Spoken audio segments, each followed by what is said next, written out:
જય હિન્દ જય ભારત મિત્રો, સ્વાગત છે તમારું નવા વિડીયોની અંદર. આ વિડીયો છે એની અંદર આપણે ચર્ચા કરવાના છીએ કે તમે ઘરે બેઠા ઈ શ્રમ કાર્ડ કેવી રીતે બનાવી શકો. ઈ શ્રમ કાર્ડના ઘણા બધા ફાયદાઓ છે. આ કાર્ડ જે પણ લોકો પીએફ નથી ભરતા, અસંગઠિત ક્ષેત્રની અંદર કામ કરે છે, કોઈ પણ વ્યક્તિ ઈ શ્રમ કાર્ડ બનાવી શકે છે. ઈ શ્રમ કાર્ડ બનાવવા માટે સૌથી પહેલા તો તમારે રજિસ્ટર ઓન ધ ઈ શ્રમ આ વેબસાઇટ છે એના ઉપર જવાનું છે. એમાં તમારે અહીંયા પણ તમારો મોબાઈલ નંબર નાખવાનો છે. મોબાઈલ નંબર નાખી અને તમારે કેપ્ચા નાખવાનું છે. ત્યારબાદ તમારે કહેવાનું છે કે તમારે એપીએફઓ અને એએસઆઈસીના મેમ્બર છો કે નથી, અને સેન્ડ ઓટીપી કરશો એટલે તમારા નંબર ઉપર એક ઓટીપી આવશે. એ નંબરથી તમારે વેલિડેટ કરવાનું છે. એકવાર તમારા અહીંયા ઉપર નાખેલા નંબર વેલિડેટ થશે ત્યારબાદ તમને આધાર નંબર પૂછવામાં આવશે. તમારે તમારા આધાર કાર્ડના નંબર અહીંયા ઉપર નાખવાના છે. ત્યારબાદ અહીંયા ઉપર જે કન્સર્ન ફોર્મ આપ્યા છે એ તમારે વ્યૂ અને લિસન કરી અને I agree terms and condition લખી અને વેલિડેટ કરશો એટલે તમારા આધારની જોડે જે નંબર લિંક છે એના ઉપર એક ઓટીપી આવશે.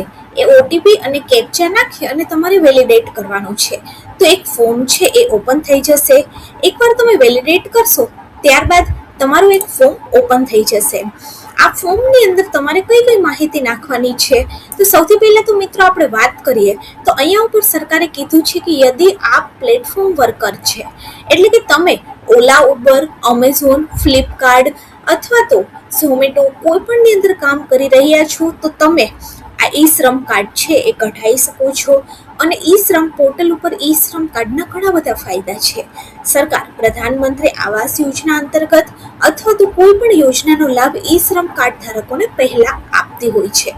તો કોઈ પણ લોકો જે પીએફઓ અને ઈએસઆઈસીની અંદર રજીસ્ટર નથી એ લોકો પોતાનું ઈ શ્રમ કાર્ડ નાખી શકે છે. હવે એકવાર તમે તમારું આધાર કાર્ડથી વેલિડેટ કરશો એટલે આની અંદર તમારે મેઇન 7 ડિટેલ નાખવાની છે. એક તો અહીંયા ઉપર તમારા આધારની અંદર જે ફોટો છે એ તમારો ઓટોમેટિકલી ફેચ કરી દેવામાં આવશે. ત્યારબાદ બીજી માહિતી છે, એકવાર તમારે કન્ટિન્યુ ટુ એન્ટર અધર ડિટેલ્સની અંદર જશો એટલે અહીંયા ઉપર તમને અધર ડિટેલ માંગશે. અધર ડિટેલની અંદર તમારું જે નામ છે એ તમે આધાર નંબર નાખ્યા હશે એટલે ઓટોમેટિકલી આવી ગયું હશે. ત્યારબાદ તમારે તમારું ઈમેલ આઈડી જો તમારી પાસે હોય તો નાખવાનું છે, ન હોય તો નથી નાખવાનું. અહીંયા ઉપર તમને જે રેડ કલરની ફૂદડી દેખાય છે એ જે છે એ કમ્પલસરી છે. એ પ્રશ્નના જવાબ તમારે કમ્પલસરી આપવાના છે. તો સૌથી પહેલાં તો તમારે તમારું ઈમેલ નંબર, ઈમેલ આઈડી જે હોય ઈમેલ આઈડી નાખી દેવાનું છે. ત્યારબાદ તમે મેરિડ છો કે અનમેરિડ, ત્યારબાદ તમારું ફર્સ્ટ નામ શું છે એ તમારે નાખવાનું છે. ત્યારબાદ તમારા મધરનું નામ શું છે, તમારા મધરનું નામ. ત્યારબાદ તમારી કાસ્ટ શું છે.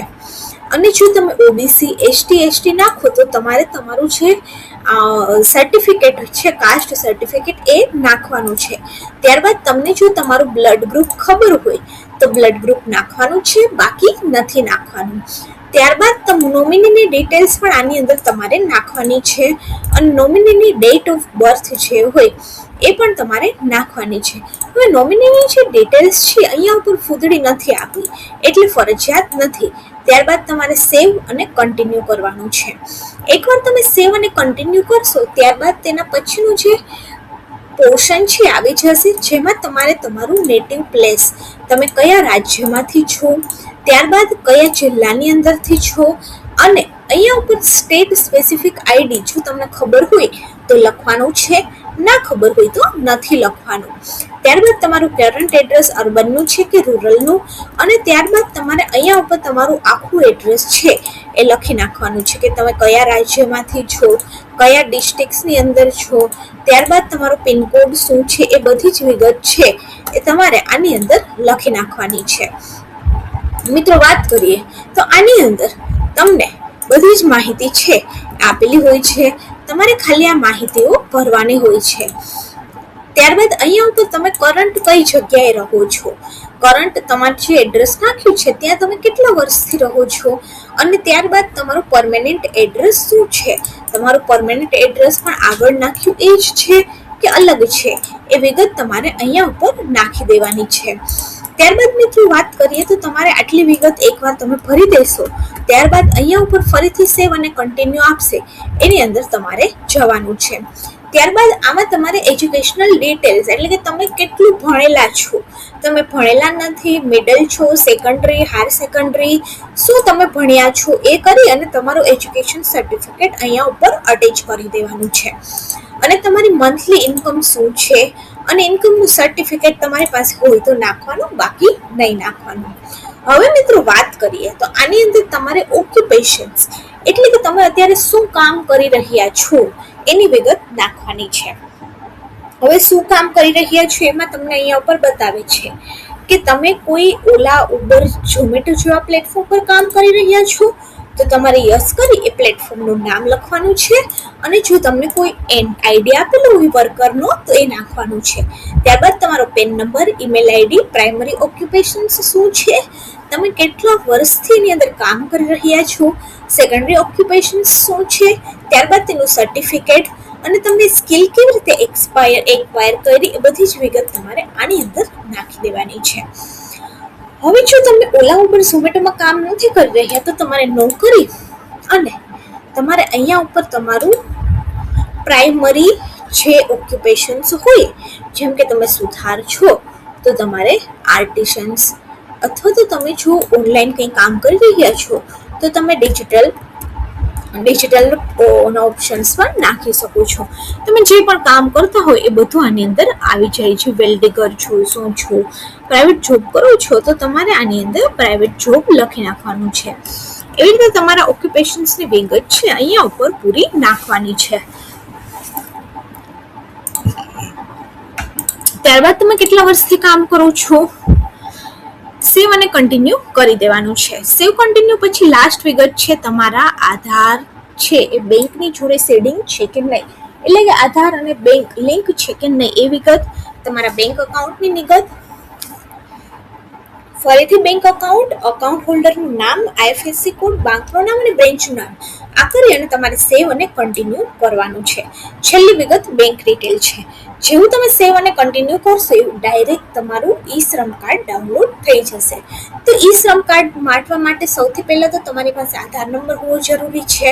હવે આધાર અને મોબાઈલ નંબર લિંક ન હોય તો તમે નજીકના સીએસસી સેન્ટરની અંદર છે અને રજીસ્ટ્રેશન કરાવી શકો છો.